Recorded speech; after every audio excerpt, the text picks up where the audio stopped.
Welcome to the Fintech One-on-One podcast. This is Peter Renton, chairman and co-founder of Fintech Nexus. I've been doing this show since 2013, which makes this the longest-running one-on-one interview show in all of fintech. Thank you for joining me on this journey.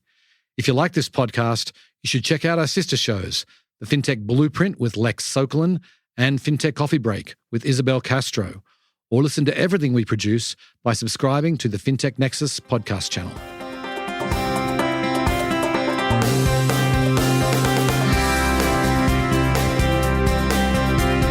Before we get started, I want to remind you that Fintech Nexus is now a digital media company. We have sold our events business and are 100% focused on being the leading digital media company for fintech. What does this mean for you? You can now engage with one of the largest fintech communities, over 200,000 people, through a variety of digital products, webinars, in-depth white papers, podcasts, email blasts, advertising, and much more. We can create a custom program designed just for you. If you want to reach a senior fintech audience, then please contact sales@fintechnexus.com today. Today on the show, I'm delighted to welcome Anu Sachdeva. She is the SVP of Banking and Financial Services at Genpact, and she's also an expert in generative AI, which is what we're going to be focusing on today. So we obviously talk about how Genpact is working with banks and fintechs today, but the bulk of the discussion really revolves around generative AI. We talk about how Genpact is actually using generative AI internally in a way to train their employees. And she also talks about how banks and fintechs can really help unlock generative AI's potential, talk about the use cases that are happening today, talk about possible future use cases. We also talk about the impact on the employee makeup of banks and fintechs. We talk about regulation and compliance and what this is going to look like in the future. It was a fascinating discussion. Hope you enjoy the show. Welcome to the podcast, Anu. Thank you. Excited to be here. Excited to have you. So let's get started by giving the listeners a little bit of background about yourself. I see in your LinkedIn profile two major enterprises you've been a part of in your career. Why don't you give us some of the highlights to date? Sure, absolutely. So my role, I'm the global service line leader and solutions leader for Genpact. And what I do is I basically bring all our solutions, technology, data domain together to bring the outcomes.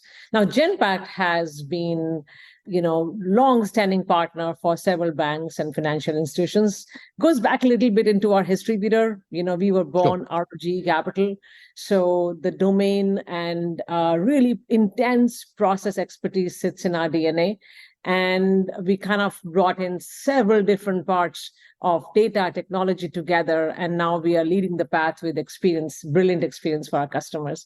GE was, again, a big powerhouse where I really learned a lot of transformation and Six Sigma. So I was able to bring all that together in Genpact and to our clients.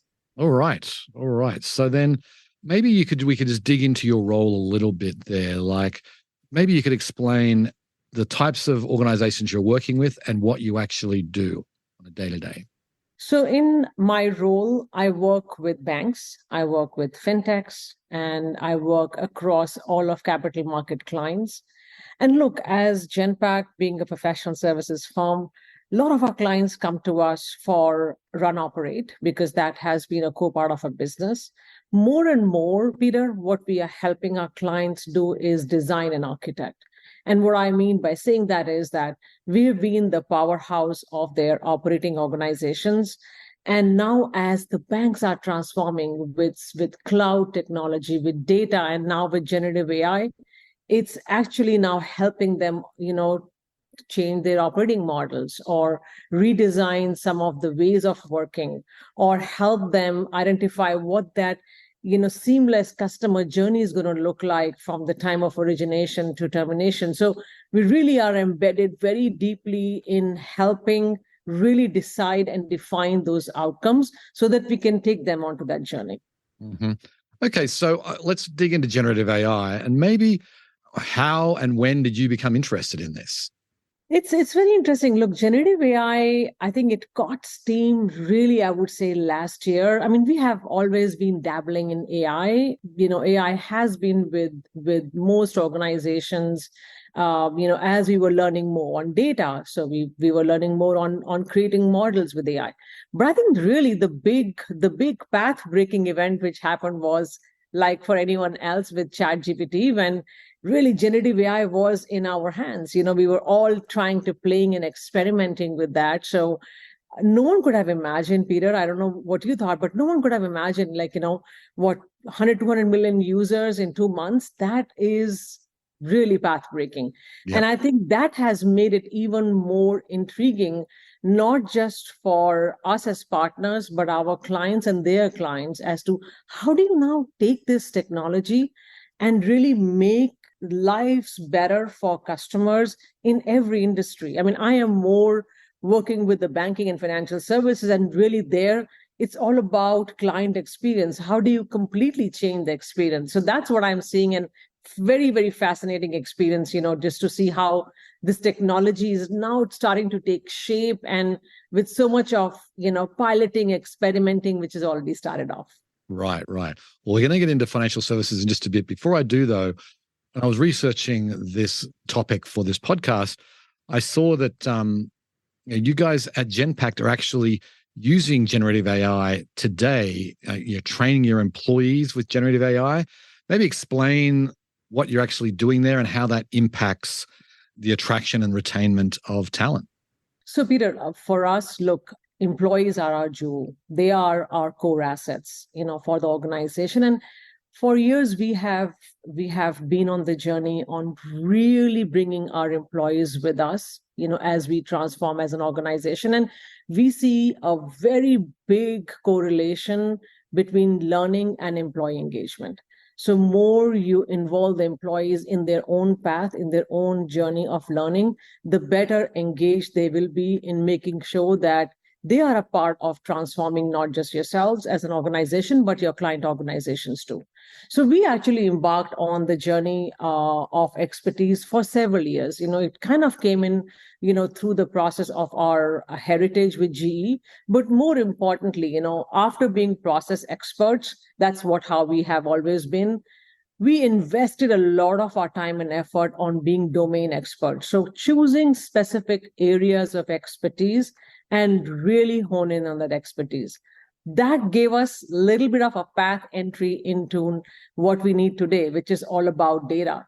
And I think to get ready for generative AI and to get ready to become generative AI experts for our clients, we started on really preparing our employees from becoming process experts to data experts or data discoverers, so that while they understand the process of how a banking origination works, how do you unpeel that process and see and look very finely into what are some of the data elements behind that?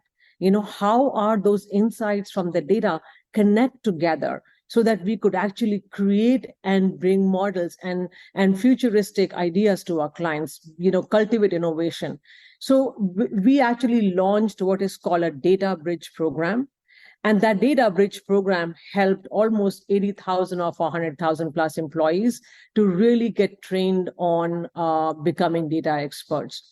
And that set path for us to become generative AI, experts, which is, of those 80,000, we launched a program to actually make them experts in AI models or experimenting with some of the AI tools and technology so that we can create some of those innovative assets for our clients. So that has really been our path, process to data and domain, and from there on getting onto our AI journey. And that helped launch so many initiatives for our clients as well. And we call it a collective intelligence platform, Genome. It's a collective learning platform. So it has a very well-defined learning journey for our employees. If you want to cross-skill, cross-train, upskill from one function to the other, there is a very clear curated journey so that our employees can choose the path that they can go after. And we are sharing that with our clients as well through some of the solutions that we have brought using generative AI. One very interesting one I want to share with you is what we call as Guru GPT. It's actually documenting a lot of the operating procedures and being able to retrieve that information to train, on some of the transitions. So our customers love it as well. Interesting. Okay, so let's talk about financial services. Those of us in financial services here, how can we help unlock the potential of generative AI? So in financial services, I would say it's very early days, and rightly so, because look, banks are still very, very cautious about where and how they will apply generative AI through the value chain. A lot of experimentation is going on. I would say that a big amount of use cases that I've seen are mostly in areas where they can actually help their own employees get trained faster and better. Case in point examples are in contact center, customer service. How do you bring information for your customer service agent so that they are well prepared to answer a customer's question or a query? So there is a full summary of information available, scraping of data, so that the chat windows can be actually pulled together and summarized, and next best action can be recommended. So some of that is already it's already in the path of going on. I would also see a lot of personalization of experience. That's really the next stage of leveraging generative AI beyond just internal use cases. More external is around personalization of experience on launching newer products. So you try to look at various interaction points with the customer, use that data to be able to predict what is the next need of my customers, whether it's new products, new commercial solutions. And that's really another big area that we are seeing that financial services institutes are leveraging, or at least trying to experiment generative AI. We as Genpact have actually been able to very successfully launch generative AI in a very important part of the entire process to stop money laundering. So that has been a big effort which Genpact has launched in leveraging generative AI in anti-money laundering. And it's a very exciting journey that we are going in right now. Can we just dig into that a little bit? I'm curious, because obviously, generative AI needs a massive data set, large language models. And maybe could you just explain, with anti-money laundering, obviously there's massive amounts of data on the bad guys and different transactions, and how's it working? How are these large language models working in AML? Sure. So let me actually back it up a little bit, kind of give you and for our audience a little bit of a background. So look, there are roughly about 1.5 trillion odd of illicit funds which transact across the globe. Okay. And guess what? Only 1.5% of that is ever caught or actually, remediated. So this is a massive, massive issue for us in the industry.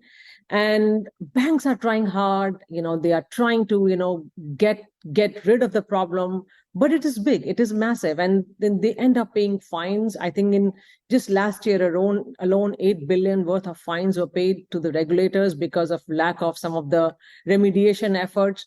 Now, what happens here is transactions which go to the system need to be caught early on so that the bad actors do not, go into the system for long, and are actually caught and remediated right away. Now, this whole process typically takes roughly about 15 to 30 days. So it's a very lengthy exercise, because typically what happens is you have to pull or, get an alert from a transaction. That alert is looked at. It's called suspicious activity monitoring, or SAR. And in that, you have to match the keywords and see if there is anything suspicious going on, and then see whether it's a false positive or a false negative, and then remediate that by writing a narrative. So that's what it takes time in really completing that end-to-end process. Now, guess what? In that meantime, that same fraudster probably had gone through 5 different institutes and probably, done money laundering there as well. So the need of the hour, or the biggest pain point, is how do you get to these bad actors fast? How do you contain these, false positives? And three, how do you make sure that these narratives and the search is done faster? So that's what we have been able to do using our proprietary platform called Risk Canvas. And we are probably the first in the world to actually work on AWS Bedrock in production. We're using their large language models. We've been able to accelerate, and in just a few seconds and a few minutes, this whole search process of keywords and writing those narratives so that there's a full traceability as we go to the regulator. So it's been a phenomenal experience for us as we went through this. And we are very, very excited because this really actually helps in some ways, solve a bigger issue in the industry, and very close to the purpose of our organization as well, which is making, the world better place for people. Right. Now, that's really interesting that I could see how this takes a lot of the work out and the time, more importantly, probably. One of the things that I've seen you talk about is some of the fundamental principles that Genpact employs, when engaging with your banking partners. Maybe you could share some of those with the audience. Sure. And I'm actually going to narrate a little bit of a story before I go there. And Sure. This is very, very important because, I hear a lot about, hey, generative AI can actually help us release productivity. And I just want to, I'm going to poke a little bit on that one because, I think we need to look beyond productivity. That's our experience. And I'm going to go back and think about, when electricity was introduced in our lives. And electricity was not meant to be and is not a cheaper steam engine. That's not what it is, right? What it did was it actually unlocked, it actually for us unlocked the whole source and use of energy. That's really what it did. And with that, what came in was a completely redesigned factory model, completely new ways of using electricity for newer products. And I think that's really how we need to think about generative AI. Don't think of it as productivity only. Think of how it can actually create and really make our products and solutions more innovative, generate larger outcomes, which we may not have even thought about. And our lessons and learnings have been that, look, generative AI cannot be and should not just be a point solution. It should actually be an end-to-end, should be orchestrated end-to-end within the value chain. That's number one. Number two, I think it's important to think about generative AI in combination with so many other initiatives which the banks and financial services institutes have, whether it's cloud migration or data orchestration or robotic process automation, because it's all really a very connected fiber. And I think if we connect the dots between everything, that's really what will enhance innovation and create a much bigger, larger value. The third big learning for us has been in data. And I smile and laugh, because I almost always think of data, because when people say, "Oh, I'm done with cleaning up data," but guess what? Data is almost like your teenager's room, which can never stay clean forever. You have to go back and clean it every time. So believe it or not, data can be a limiter as well as an accelerator. So it all depends on how you treat it, how you make sure it's available, how it's governed. So data is going to be a very, very big enabler in the journey in generative AI. And so is process. How well defined are the processes and the KPIs so that what we are aiming for, it's very clear. And that's how we can link a lot of the outcomes that I was sharing with you earlier.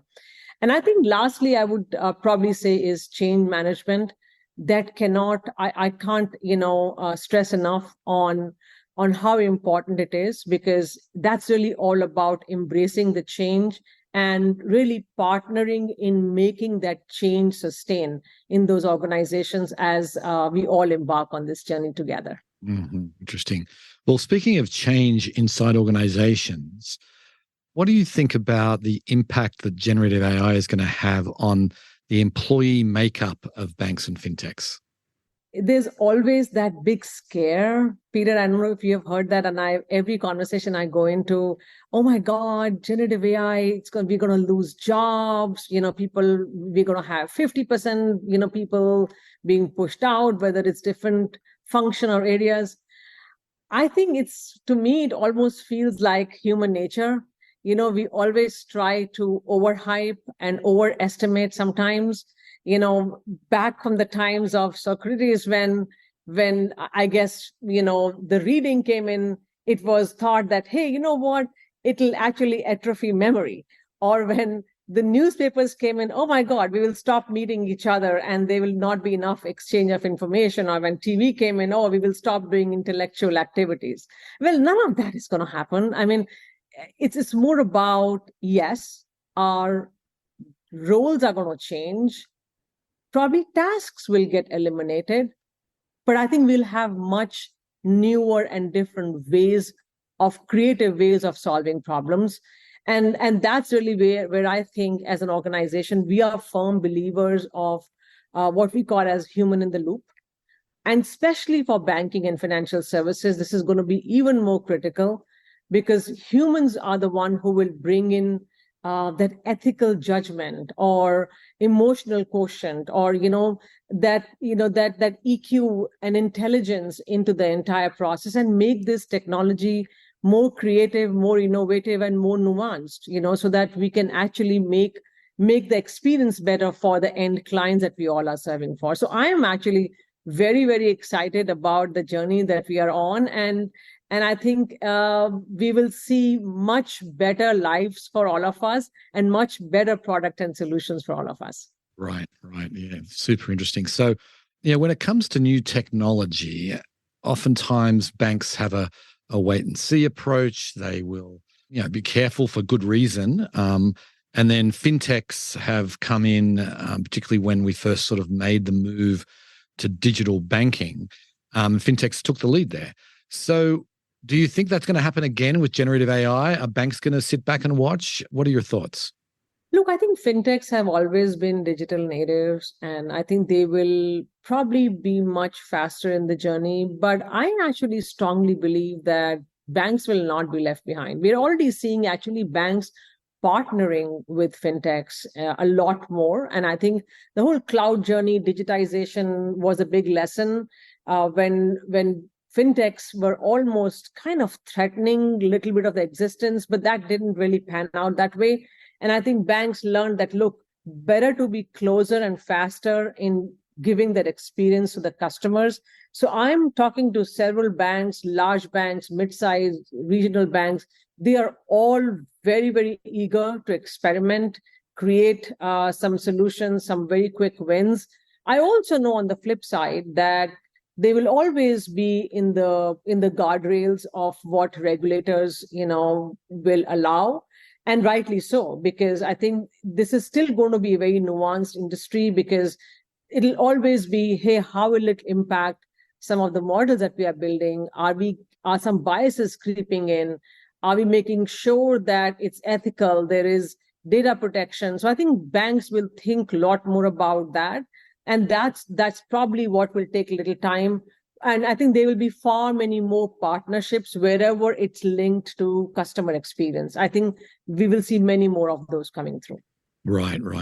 So I just want to go dig into the regulatory piece there, because that's obviously something that banks and fintechs, for that matter, are very top of mind. And this is such a new area that's really being defined kind of in real time, and there's no regulatory framework that exists yet for generative AI. So, banks are obviously going to be hesitant, but how should we think about regulatory and compliance risk when it comes to generative AI? Yeah, I think, Peter, actually, I was talking to a bunch of chief data officers, and we were just discussing exactly that.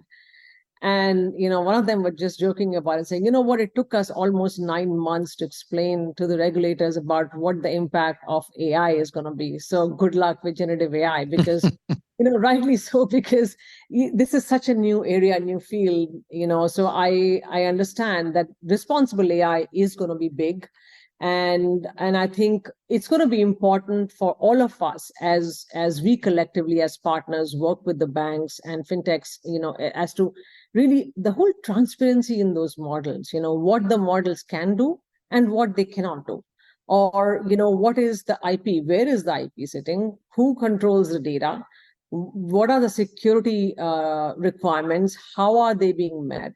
So there's a full robust framework, what we call as responsible AI framework, which has to be put in place. And as Genpact, we are very actively working with a lot of our clients in really, implementing that. But I think that is really critical to ensure that, there is a full robust governance, which is there, and full explainability and traceability for the regulatory environment as well, and to the customers too.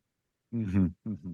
So I want to go back to sort of the personalization thing that you talked about earlier, because this strikes me as like a huge opportunity, shall we say? Because I've been banking with a traditional bank for 30 plus years, and they know a lot about me. They have a huge amount of data, and they see kind of everything that goes in and out of my account, and yet the personalization that it's providing today is still, it still wants to know if I want to transfer a balance to a new credit card. I don't carry a balance. And, those are sort of things that I'm just wondering, are we going to see a leapfrog in advancement there when it comes to personalization? Or how can you maybe color it a little bit better for us?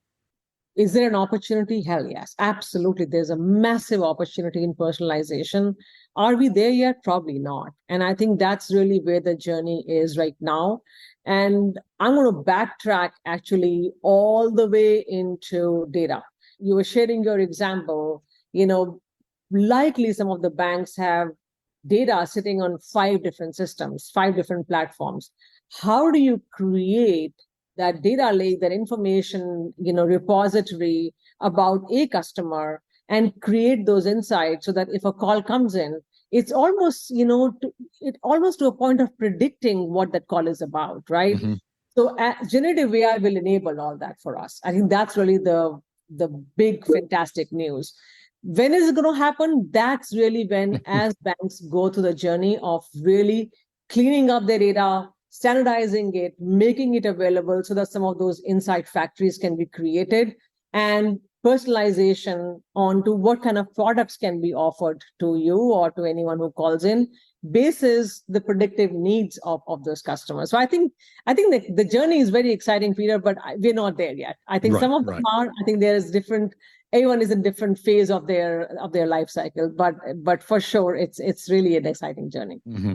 So, in closing, I want to dig into a really big topic, and that is AI becoming so advanced that it's indistinguishable from a human. I was actually watching a video this morning that was sent to me of people that I know. One of them was speaking for real. It was him. It was a human, and the other person, it was an AI generated avatar of that person. I couldn't tell. Which they said which one is the AI generated one. I could not tell. And that was amazing to me. And so I guess the question is, do you see a time when AI is going to get so advanced that it simply replaces the need for humans in much of sort of the financial services arena? Or are the issues so complex and people's needs so different that they're always going to want to have a human element in this? Great question, Peter. And actually, there are several theories out there. People talk about the WINS framework, WINS. I don't know if you've heard that. Wherever there are words, images, numbers, and sounds, all that can be replaced by generative AI. Now, can that happen, in certain industries? Maybe. Can it happen in banking and financial services? Maybe a part of that. But I think, as I was talking earlier, look, it's going to be far more nuanced than a simple, hey, can generative AI replace humans? My personal belief is that it's unlikely. Yes, we have to be very, very watchful, careful of the deep fakes and what we see as a wrong use of generative AI, which is also possible. And I think that's really where the whole framework of responsible AI has to play in. Banks will always, stay in the zone of caution, wherein, the regulatory bodies, the oversight bodies will ensure that there is enough explainability on where generative AI is being used. And we firmly believe, as I said earlier, I think with human in the loop, some of these, not all, but some of these issues can definitely be taken care of, because that's really where the ethical judgment and making sure that we are really leveraging the technology in the right way will come in. So that's my personal belief. Interesting. Well, it's one of the most fascinating areas in all of technology right now, and we're not even at the top of the first inning. It's really just started, and I'm excited to see how it unfolds, as I'm sure you are. So, Anu, thank you so much for coming on the show today. Thank you very much. Very excited, and thank you very much for having me here. Well, I hope you enjoyed the show. Thank you so much for listening. Please go ahead and give the show a review on the podcast platform of your choice, and go tell your friends and colleagues about it. Anyway, on that note, I will sign off. I very much appreciate you listening, and I'll catch you next time. Bye.